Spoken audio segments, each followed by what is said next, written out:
What's going on, everybody? Welcome to my channel. Are you struggling to find on disabling or enabling newsletter pop-up on your WordPress theme? Well, in this video, we are going to tell you how to disable, enable, and customize newsletter pop-up on your WordPress theme. First, you need to locate where the newsletter pop-up is hidden. To do that, you need to search on these three areas: header, footer, and main homepage. First, let's start searching for a newsletter pop-up under the header section.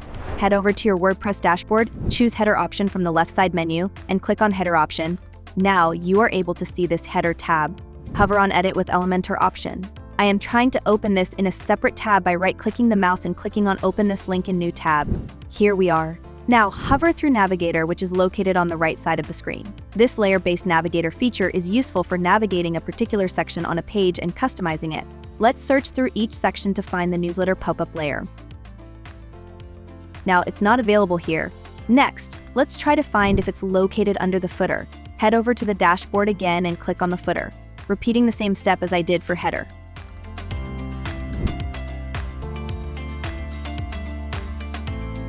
I wasn't able to find it here either. Finally, we are going to search through the main homepage. From the main homepage, click on the Edit with Elementor option. Check on Navigator for each section to find the newsletter pop-up. Now you can see the pop-up is hidden here. Click on it to customize newsletter pop-up. Hover over left side, you are able to view these customization options for newsletter pop-up.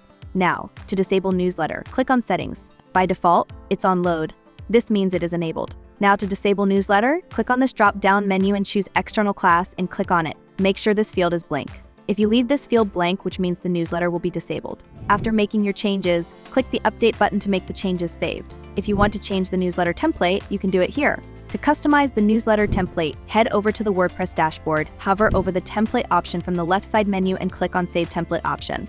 Then, under the pop-up tab, click the Edit with Elementor option. Now, from the left side menu, you can view all these options to customize the newsletter. Make sure to click the Update button whenever you make changes to these options. That's a wrap up. If you have any doubts, please leave it in the comments below so that we will try to help you. Make sure to click on subscribe button to follow more tutorials on WordPress templates. Thanks for watching and see you on another video.